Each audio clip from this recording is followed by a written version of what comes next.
So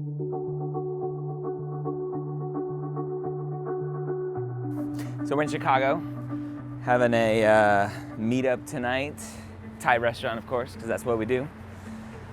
And gonna have some fun. As you've seen in some of our other videos, I'm sure when I have meetups, students a lot of times will just hang out with each other and just turns into a big support fest, which is awesome. And then obviously I'm there to answer questions and do my thing as well.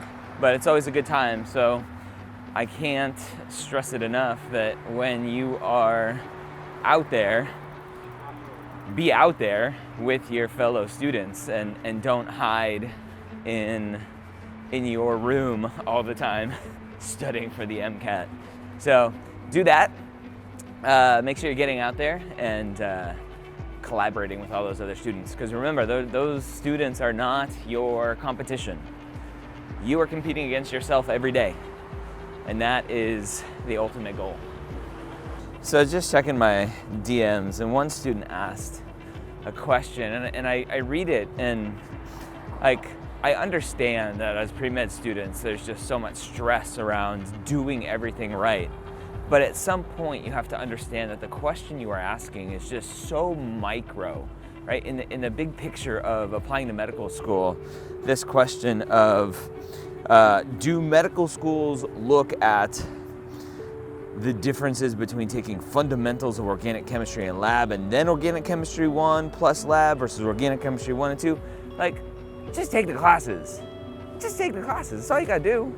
Don't worry about such micro, like such minutia in this process. It will drive you mad. Just do what you need to do. Take the classes, talk to your advisor, right, at your school, find out what he or she has to say, get it done.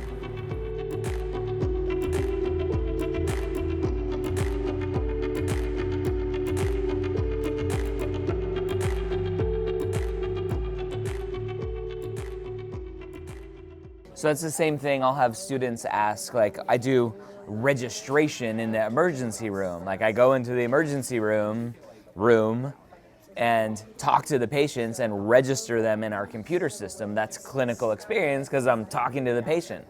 It's not clinical experience, right? So if you're just interacting with the patients in terms of how are we doing, great, good, checkbox, go move on, I really probably wouldn't consider that strong clinical experience.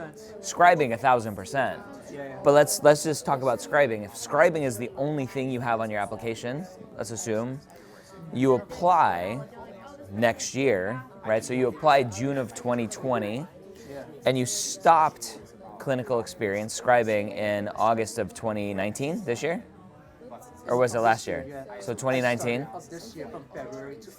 February to August 2019. So what it looks like to an admissions committee member is Abdul just checked the box. Abdul said, oh, I need clinical experience, check the box, 6 months, I'm done, let me move on. Versus doing something consistently, and it doesn't have to be a full-time job consistently, but getting involved consistently, a few hours a week, a handful of hours a month, whatever that looks like, to show that you're bought into this whole, I want to be around patients. You cannot, right? If I told you, right, this is how you ride a bike. You throw your leg over, you put your feet on the pedals, and you start pedaling. You're like, okay, I know how to ride a bike. No, you don't. You gotta get on it and fall over a bunch of times, and eventually you learn how to ride a bike, and then one day you're like, oh, I'm riding a bike, and then you crash into a tree. That's what med school is like. Like, you go on SDN and Reddit, and you hear me talk about how hard it is, and your friends talk about how hard it is, and you're like, I got it, I'm good. And you're like, ah! And it has nothing to do with being smarter than anyone else. It just has to do with figuring out what will work for you in terms of your schedule, in terms of your kind of commitment and your intentions throughout the day.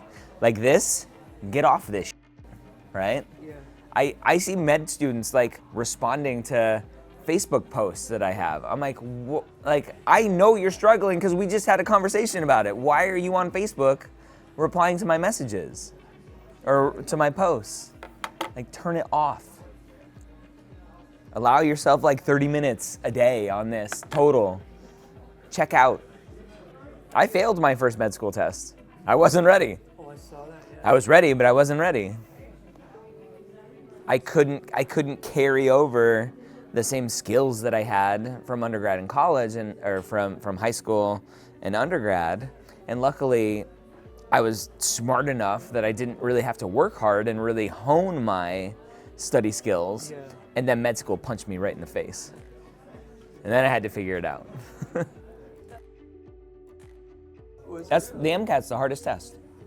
Oh, yeah, are you joking? No, I'm not joking. No, because the MCAT isn't a test of your knowledge. It's a test of your critical thinking. And for me, that was really hard because I wasn't, and I'm not a very good reader. I read slowly, and there's so much, right? And I took the MCAT back in the old paper days, Scantron, like 4.5 hours versus 7 hours. And once you're in medical school, then it's a test of knowledge. And there's a lot of it, which makes it hard, but it's so different than the MCAT. So the language, as far as I can remember the language doesn't have anything to do with disabilities.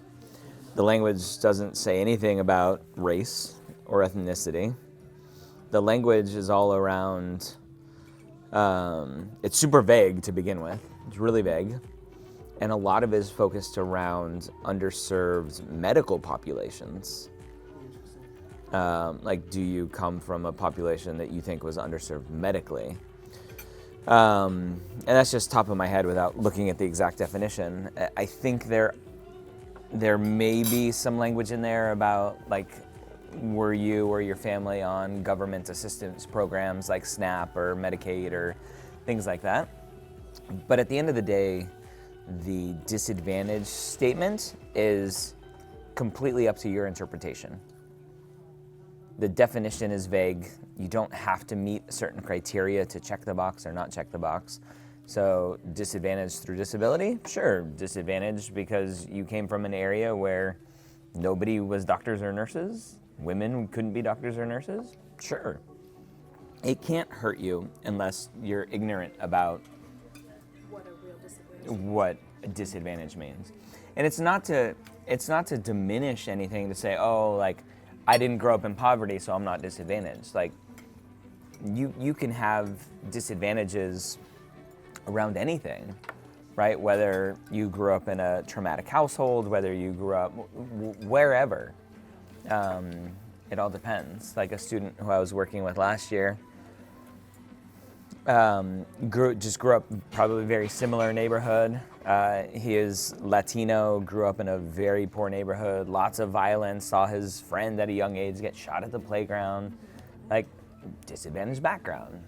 You don't have that social capital to see other people who look like you, talk like you, are from the same place as you, be physicians, then it's hard for you to imagine that and really take that on. And when I think he had stats that, like, some just infinitesimally, it's too big of a word, some really small percentage of students from his high school, from that whole area, like, went to college.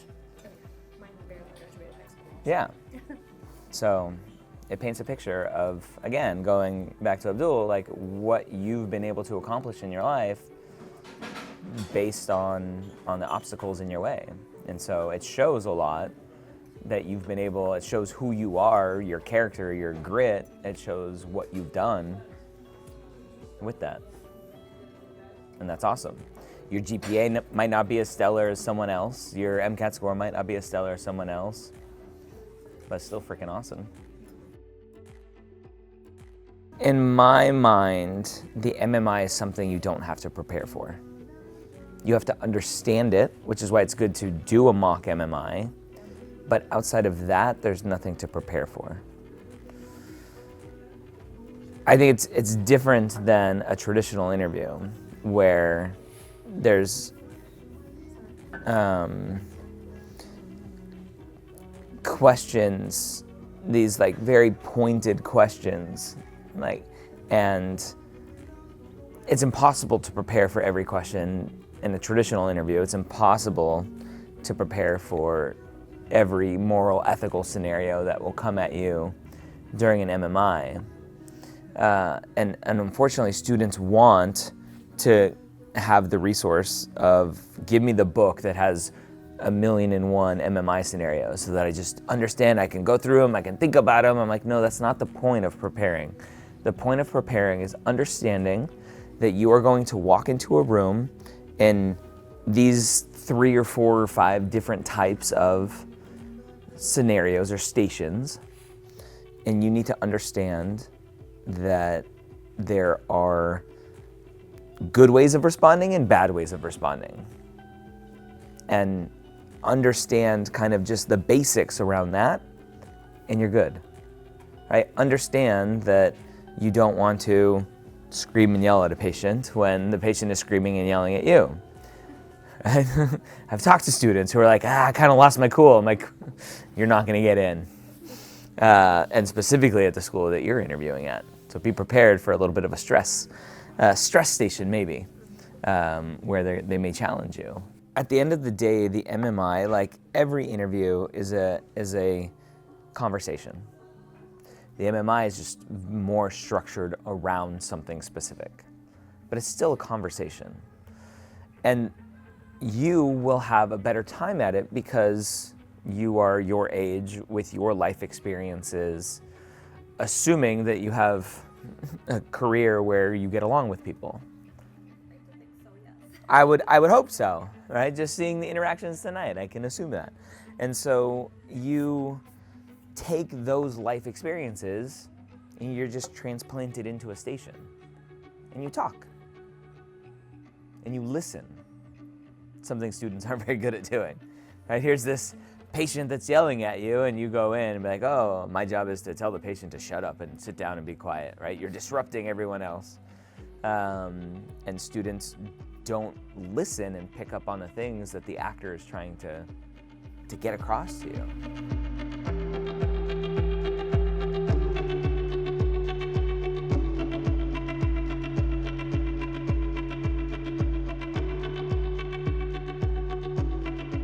So Meetup's over. I hope you, as you watch this, or listen to this, you got some good kind of knowledge and kind of insight into what students are thinking about, right? The questions that came up today are questions that you have. And you can see from my answers that a lot of times there isn't a specific answer. A lot of times it's just do what you want, right? Really follow your passions, do what you want, and don't worry about what the medical schools are thinking about. Right? Get some clinical experience, get some shadowing, and really just focus on your story. Your story is so impactful in your application, and students who are posting on SDN, on Reddit, and in the Premed Hangout about getting really high scores on MCAT and really high GPAs and not getting into medical school are because they're not focused on their story. I'm not saying you can get away with not good grades and not a good MCAT score and have an amazing story, but your story will help you overcome so much in this journey. And when you have your head down focused on MCAT and GPA and only that, you're missing out on your story. You're missing out on who you are as a person. So if I come to your city, come to a meetup, because we have so much fun. I hope you learned some things from this video, and I hope to see you at your city soon.